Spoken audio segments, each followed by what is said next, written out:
Very good morning dear student. आज का हमारा टॉपिक है reversible thermodynamic process and irreversible thermodynamic process, जिसे कहते हैं उत्क्रमणीय प्रक्रम तथा अनुत्क्रमणीय प्रक्रम। थर्मोडायनेमिक प्रोसेस का मतलब क्या है? थर्मोडायनेमिक प्रोसेस का मतलब है कि किसी भी सिस्टम के अंदर, किसी भी निकाय के अंदर, जब निकाय एक प्रावस्था से दूसरी प्रावस्था के अंदर, एक फेज से दूसरे फेजेस के अंदर चेंज होता है, तो उसके दौरान जो भी उसके अंदर परिवर्तन होते हैं उसको हम थर्मोडायनेमिक प्रोसेस या प्रक्रम कहा जाता है। जैसे निकाय या कोई सिस्टम है, फेज 1 से 2 में जा रहा है, 2 से 1 में जा रहा है या 2 से 3 में जा रहा है, तो इस प्रकार का जो भी चेंजेस होता है उसे हम कहते हैं थर्मोडायनेमिक प्रोसेस। और ये अलग अलग प्रकार के होते हैं, जैसे कि अगर टेम्परेचर कांस्टेंट है तो उसे हम कहते हैं आइसोथर्मल या फिर कहते हैं समतापी प्रक्रम। उसी प्रकार से दाब स्तर रहता है, कांस्टेंट रहता है तो उसे हम कहते हैं आइसोबार। आयतन स्तर रहता है तो उसे कहते हैं आइसोकोरिक।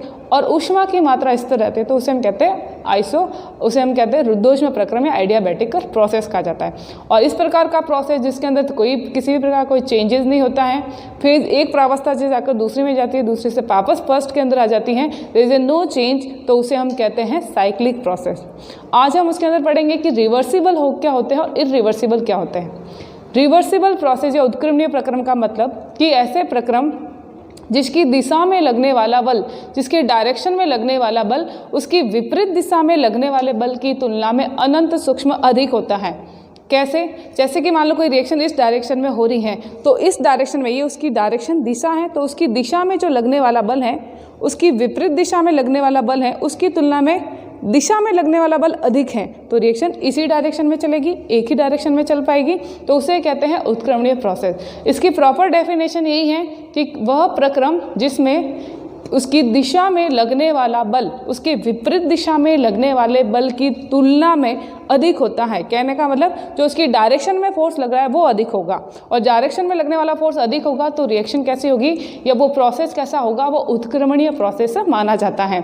और जितने भी उत्क्रमणीय प्रोसेस होते हैं वो कैसे होते हैं? उत्क्रमणीय प्रोसेस हमेशा धीमी गति के होते हैं, धीमी गति वाले होते हैं, या फिर कह सकते हैं कि उत्क्रमणीय प्रोसेस हमेशा स्लो प्रोसेस होते हैं। उत्क्रमणीय प्रोसेस हमेशा साम्य में रहते हैं, इक्विलिब्रियम कंडीशन के अंदर रहते हैं। और तीसरी बात क्या है कि उत्क्रमणीय प्रोसेस हमेशा काल्पनिक होते हैं, ऐसे होता नहीं है, जस्ट इमेजिन की जाती है। तो ये कैसे होते हैं? जस्ट इमेजिनरी या काल्पनिक प्रोसेस होते हैं। तो ऐसे प्रोसेस जिसके अंतर्गत उसकी दिशा में लगने वाला बल विपरीत दिशा में लगने वाले बल की तुलना में उसकी डायरेक्शन में लगने वाला फोर्स उसके रिवर्स डायरेक्शन में लगने वाले फोर्स की तुलना में थोड़ा सा क्या होगा, अधिक होगा, मैक्सिमम होगा। तो अधिक होता है तो वो डायरेक्शन या वो प्रोसेस उत्क्रमणीय हो जाता है। और उत्क्रमणीय प्रोसेस हमेशा स्लो प्रोसेस होते हैं, हमेशा काल्पनिक होते हैं और साम्य में या इक्विलिब्रियम में रहते हैं। एग्जाम्पल, जैसे कि एक एग्जाम्पल की बात कर रहे हैं, एक एग्जाम्पल है हमारे पास एक पिस्टन रहित सिलेंडर है।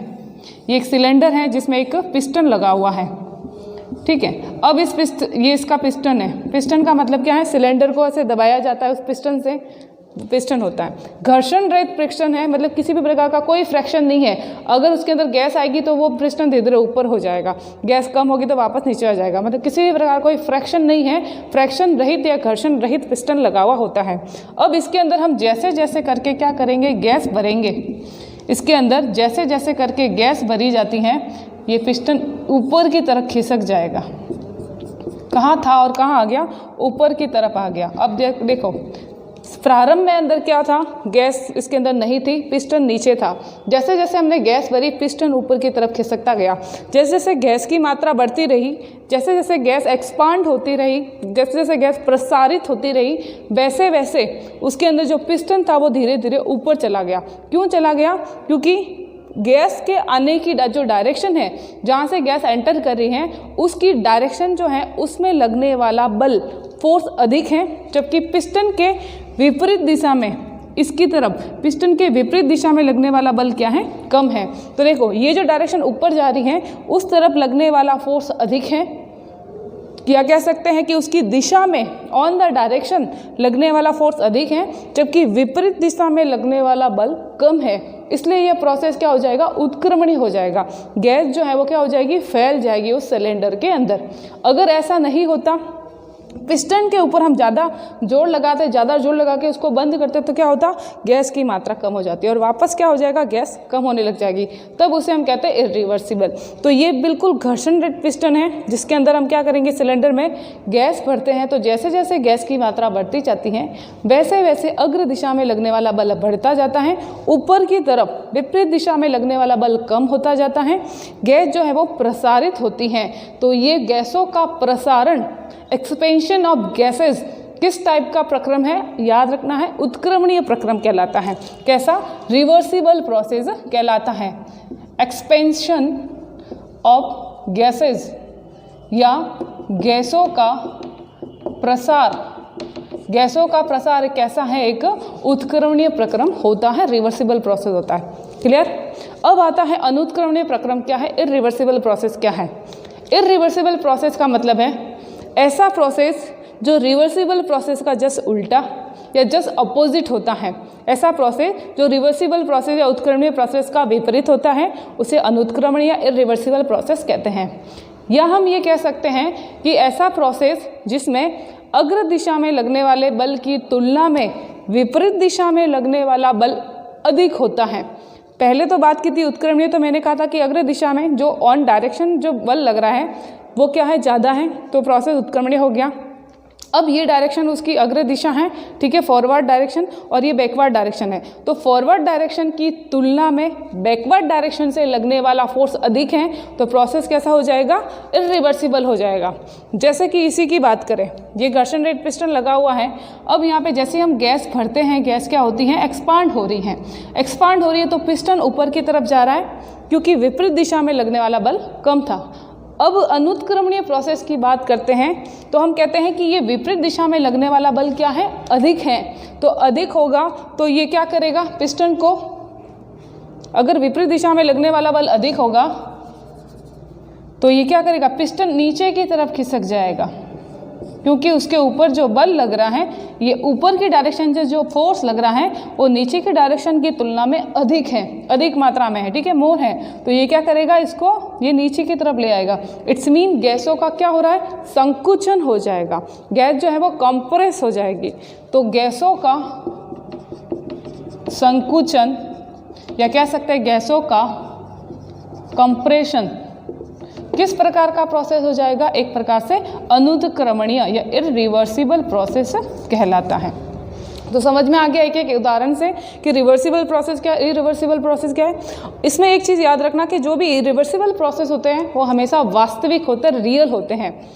रिवर्सिबल कैसे होते हैं, काल्पनिक होते हैं, जबकि इरिवर्सिबल प्रोसेस हमेशा वास्तविक और रियल कंडीशन में होते हैं। जितने भी इरिवर्सिबल प्रोसेस होते हैं वो हमेशा क्या होते हैं, जितने भी होते हैं वो होते हैं स्वतः ऑटोनॉमस होते हैं। तो एक चीज़ आप इसके अंदर याद रखना, एक लाइन याद रखना कि प्रकृति में होने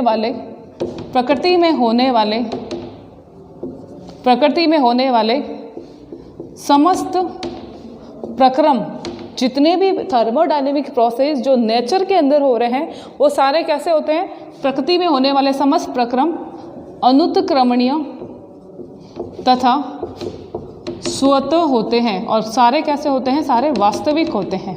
ये लाइन आपको याद रखनी है। तो नेचर के अंदर होने वाले, अपन कह सकते हैं कि all the thermodynamic process which are occurred in the nature there will be irreversible, autonomous and real. प्रकृति में होने वाले सारे ही प्रोसेस अनुत्क्रमणीय होंगे और जो अनुत्क्रमणीय होगा वो सारा वास्तविक होगा और सारा स्वतः होगा, ऑटोनॉमस होगा। तो ये कहलाता है रिवर्सिबल और इरिवर्सिबल प्रोसेस कहलाता है। समझ में आ गया आपको दोनों में अंतर क्या है, ठीक है। अब अपन बात करते हैं अगली प्रॉपर्टी या अगला टॉपिक। इसके अंदर एक अगला टॉपिक है, छोटा सा टॉपिक, एक्सटेंसिव प्रॉपर्टीज क्या होती हैं और इंटेंसिव प्रॉपर्टीज क्या होती हैं, जिसे हम आप ऐसे समझ सकते हो कि मात्रात्मक गुण या कह सकते हैं गुणात्मक प्रॉपर्टीज या गुणात्मक गुण। देखो इससे तो आपको समझ में आ जाएगा, मात्रात्मक और गुणात्मक नाम से समझ में आ जाएगा, लेकिन एक्सटेंसिव इंटेंसिव करके आएगा तो आपको समझ में नहीं आएगा। तो आपको कैसे याद रखना है, मात्रात्मक गुण या एक्सटेंसिव प्रॉपर्टी। कोई भी थर्मोडायनेमिकल सिस्टम है, ये किसकी प्रॉपर्टी की बात कर रहा है, ये किसी भी थर्मोडायनेमिकल सिस्टम या निकाय की बात कर रहा है। उस निकाय का जो है उसको निकाय को गुणों के आधार पर हम दो प्रकार से बांटते हैं। एक के अंदर की प्रॉपर्टी होती है तो एक्सटेंसिव, दूसरे की होती है इंटेंसिव। तो मात्रात्मक एक्सटेंसिव प्रॉपर्टी का मतलब क्या है, ऐसी प्रॉपर्टी या ऐसे गुण किसी भी निकाय के अंदर उपस्थित वह गुण जो पदार्थ की मात्रा पर, किस पर, पदार्थ की मात्रा पर निर्भर करते हैं, उसे कहा जाता है मात्रात्मक गुण।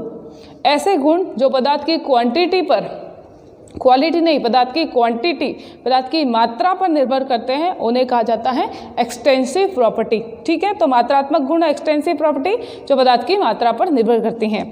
कौन कौन आते हैं, आप कैसे याद रखेंगे, तो आप ऐसे याद रखना, एक शब्द याद रखना, मेव। मेव, मेव के अंदर एम क्या है, एम होता है मास, जिसे हम कहते हैं द्रव्यमान। ई क्या होती है, ई होती है एनर्जी, जिसे हम कहते हैं ऊर्जा। और वी क्या है, वी होता है वॉल्यूम, जिसे हम कहते हैं आयतन। क्लियर, तो ये द्रव्यमान, किसी भी पदार्थ का द्रव्यमान, उसकी ऊर्जा, उसका आयतन, ये सब कैसी प्रॉपर्टी हैं, ये सब मात्रात्मक गुण होते हैं जो पदार्थ की मात्रा पर निर्भर करते हैं, जिसे हम एक्सटेंसिव प्रॉपर्टी कहते हैं। अब आती है इंटेंसिव प्रॉपर्टी। क्या है इंटेंसिव प्रॉपर्टी या गुणात्मक, इसका मतलब किसी भी निकाय के वे गुण जो पदार्थ की मात्रा पर निर्भर नहीं करते हैं, मात्रा पर निर्भर नहीं करते हैं, ऐसे गुण कहलाते हैं इंटेंसिव प्रॉपर्टीज। वे गुण जो पदार्थ की मात्रा पर निर्भर नहीं करते हैं, पदार्थ के गुणों पर निर्भर करते हैं, किस पे, गुणों पर, उसे हम कहते हैं गुणात्मक गुण।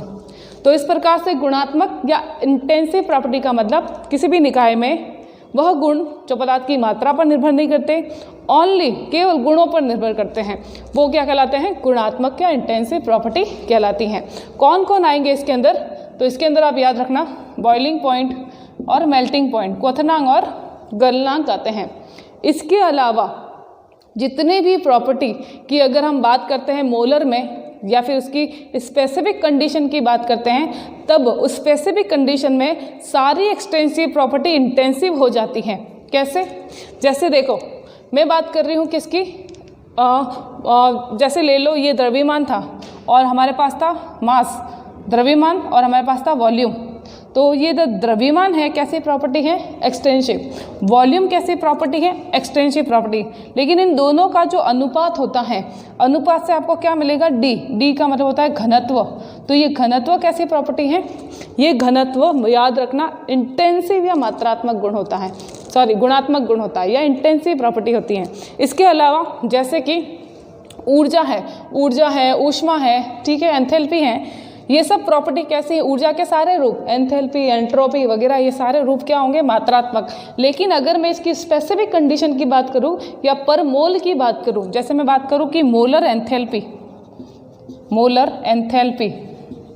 या मैंने बात की स्पेसिफिक ऊष्मा, हीट, या मैंने बात की मोलर एनर्जी, तो मैं ये मोलर फॉर्म में लिख रही हूँ ना, molar energy, molar enthalpy, specific heat, specific energy, molar enthalpy. तो ये जब मोलर या स्पेसिफिक कंडीशन की बात करती हूँ तब वो सारी प्रॉपर्टी क्या कहलाती है, इंटेंसिव प्रॉपर्टी कहलाती है। तो आप तो एक ही चीज़ याद रखना, मात्रात्मक में खाली MEV, मास, ऊर्जा के सारे रूप हो जाएंगे और उसके बाद में द्रव्यमान, उसके अलावा सारे कौन हो गए, सारे इंटेंसिव प्रॉपर्टी कहलाती हैं। क्लियर, तो ये है मात्रात्मक गुण और गुणात्मक गुण, जिसे हम कहते हैं एक्सटेंसिव प्रॉपर्टी क्या है और इंटेंसिव प्रॉपर्टी क्या होती है। अब आते हैं अगले टॉपिक की तरफ।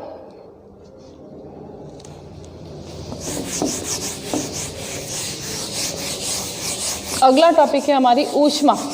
ऊष्मा क्या होती है,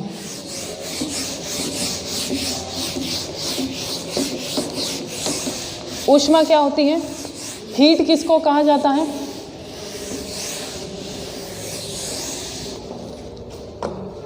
अगर बात करें हीट की, हीट क्या है या ऊष्मा क्या है, तो ऊष्मा क्या है, ऊष्मा जो है किसी भी वस्तु या कोई भी पदार्थ है उसके ताप का पैरामीटर होता है, उसके ताप या टेम्परेचर का एक प्रकार से पैमाना होता है। तो ये किसके बारे में बताता है, किसी भी वस्तु के ताप के बारे में जानकारी देती है ऊष्मा। कोई भी वस्तु है, पदार्थ है, उसके टेम्परेचर के बारे में, टेम्परेचर के पैरामीटर्स के रूप में काम आती है ऊष्मा, तो उसे हम कहा जाता है ऊष्मा। ठीक है, हीट है, हीट जो होती है हीट की एक प्रॉपर्टी होती है कि हमेशा ऊष्मा जो है उच्च ताप वाले कह सकते हैं कि हमेशा ऊष्मा का जो प्रवाह होता है, फ्लो ऑफ द हीट होता है, वो हमेशा हायर टेम्परेचर से लोअर टेम्परेचर की तरफ होता है। कहाँ से? ऊष्मा हमेशा high temperature to lower temperature की तरफ क्या करती है? प्रवाहित होती है या गमन करती है, फ्लो करती हैं। तो फ्लो ऑफ द हीट कहाँ से कहाँ होगा? High temperature to low temperature होता है। मान लो कोई दो अलग अलग ताप की वस्तुएं हैं, ये अलग अलग टेम्परेचर की दो वस्तुएं हैं, इन दोनों को हमने पास पास में रखा, ठीक है। एक का टेम्परेचर है 80 डिग्री, एक का टेम्परेचर है 10 डिग्री। किसका ताप ज़्यादा है? ए का ज़्यादा है और बी का कम है। जब दो अलग अलग ताप की, जो अलग अलग टेम्परेचर की वस्तुओं को हम पास पास में रखते हैं, तो एक लिमिट के बाद और एक निश्चित समय के बाद, एक टाइम के बाद दोनों का ताप इक्वल हो जाता है। दोनों का इक्वल हो गया। मैंने तो क्या लिया था 80 और 10, फिर भी दोनों का ताप इक्वल हो गया। क्यों हो गया? क्या कारण है? कारण ये है कि जब दो अलग अलग ताप की वस्तुओं को एक दूसरे के क्लोज रखा जाता है, एक दूसरे के निकट रखा जाता है, तो ऊष्मा का प्रवाह उच्च ताप से निम्न ताप की ओर होता है। तब तक होता रहेगा जब तक कि दोनों वस्तुओं का या दोनों जो पदार्थ हैं, दोनों वस्तुओं का तापमान, टेम्परेचर इक्वल नहीं हो जाता, समान नहीं हो जाता। तो इस प्रकार से हम उसे कहते हैं ऊष्मा के समान ताप का नियम, the rule of equal temperature of heat, ऊष्मा के समान ताप का नियम। और ये नियम क्या बता रहा है कि हीट का फ्लो कहाँ से होता है? लो high temperature to low temperature होता है। हमेशा हीट जो है वो उच्च ताप से निम्न ताप की ओर गमन करती हैं। तो ये है ऊष्मा के बारे में, हीट के बारे में। और हीट ही हमें बताती है कि कोई भी पदार्थ जो है उसका टेम्परेचर क्या होगा। जैसे मेरे पास कोई वस्तु है, अब मैं उसको टच करूँगी तो मुझे उसके कैसे पता चलेगा ठंडा है या गर्म है? अगर वो गर्म फील होता है, इसमीन वो ऊष्मा है उसके अंदर, और वो ऊष्मा हमें रियलाइज़ करवा रही है कि इसका टेम्परेचर हाई है। अगर वो ठंडा है तो उसकी ऊष्मा हमें रियलाइज़ करा रही है कि इसका टेम्परेचर लो है। तो ताप के बारे में जानकारी देती है ऊष्मा। ये है हीट के बारे में। फिर आता है कि कार्य क्या होता है। कार्य के बारे में, वर्क के बारे में, छोटे छोटे टॉपिक हैं। वर्क क्या है? वर्क का मतलब क्या होता है? कोई भी वस्तु है, कोई भी पदार्थ है, उसको हम F फोर्स लगा के डिस्प्लेस करते हैं, विस्थापित करते हैं, तो उसमें जितना भी वर्क किया जाता है ऊष्मा के रूप में, जितनी भी ऊष्मा यूज़ होती है उसको हम कहते हैं कार्य। कहने का मतलब है कि ऊष्मा का कार्य में रूपांतरण होता है तथा कार्य का ऊष्मा में रूपांतरण होता है, ट्रांसफर होती है energy to work, work to energy या हीट, इस प्रकार से। तो कोई भी वस्तु है, मान लो ये कोई वस्तु है, इस पर मैंने F फोर्स लगाया, F फोर्स लगाने पर ये L दूरी तक जाती है, तो किया गया कार्य कितना होता है? F इंटू L किया गया कार्य होता है। अब हम कार्य को ऊष्मा के रूप में पढ़ते हैं, हीट के रूप में पढ़ते हैं। हीट के रूप में कैसे पढ़ते हैं?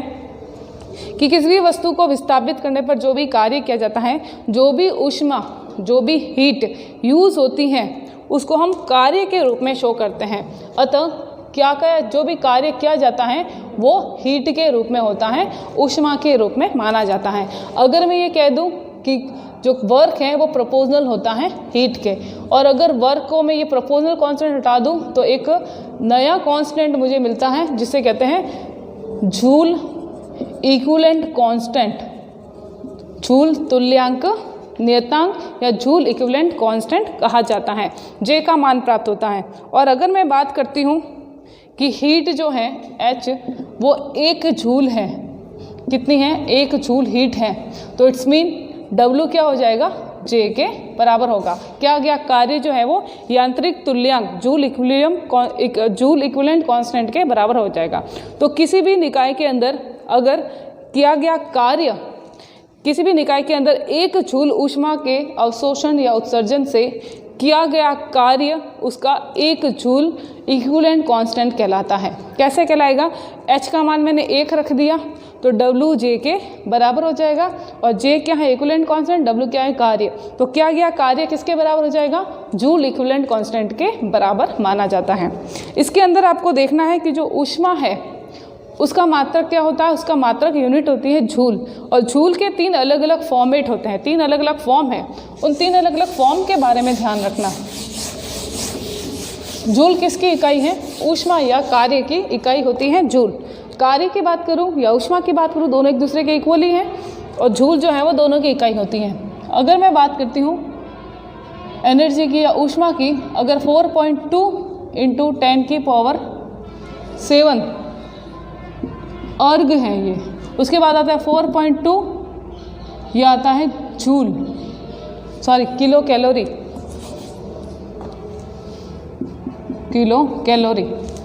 अब आपको क्या याद रखना है, एक जूल के अंदर कितने किलो कैलोरी होते हैं, तो याद रखना है एक जूल के अंदर 4.2 किलो कैलोरी होता है। याद रखना है एक जूल के अंदर कितने अर्ग होते हैं, एक जूल के अंदर 4.2 × 10⁻⁷ अर्ग होते हैं। तो आप जूल को एक दूसरे में चेंज कर सकते हो, जब आप न्यूमेरिकल्स करोगे तब ये चीज़ें काम आएगी। एक जूल है, आपको पूछा जाए कि कैलकुलेशन आपको किलो कैलोरी में करनी है, तो जूल को किस में कन्वर्ट करना पड़ेगा, किलो कैलोरी में। तो एक जूल के अंदर कितनी किलो कैलोरी होती हैं, एक जूल के अंदर 4.2 किलो कैलोरी होती हैं। एक जूल के अंदर कितने अर्ग होते हैं, 4.2 × 10⁻⁷ जो है अर्ग होते हैं। या कह जाए कि किलो कैलोरी में, ऐसे भी कह सकते हैं कि एक किलो कैलोरी में कितने अर्ग होते हैं, तो ये मान तो समान ही है। तो एक किलो कैलोरी में 10⁻⁷ अर्ग होते हैं। इस तरह से आपको याद रखना है। वापस रिमाइंड करा रही हूँ, एक किलो कैलोरी में कितने अर्ग, 10⁻⁷ अर्ग होते हैं, ठीक है। इसके बाद एक जूल में कितने अर्ग होते हैं, 4.2 × 10⁻⁷ अर्ग होते हैं। एक जूल में कितनी किलो कैलोरी होती है, तो 4.2 किलो कैलोरी होती है। जूल किसका मात्रक है, जूल कार्य का मात्रक है। जूल ऊष्मा या हीट का भी मात्रक कहलाता है। तो ये है ऊष्मा के बारे में और कार्य के बारे में आता है। उसके बाद जो अगला टॉपिक आएगा हमारा, वो अपन अगली क्लास में पढ़ेंगे। तो आज के लिए इतना ही है हमारा थर्मोडायनेमिक प्रोसेस, रिवर्सिबल, इरिवर्सिबल। उसके बाद में हमने देखा एक्सटेंसिव इंटेंसिव प्रॉपर्टी, उसके बाद में हीट और वर्क के बारे में जनरल इंट्रोडक्शन। ओके, तो आज के लिए इतना, बाकी कल पढ़ेंगे। Thank you.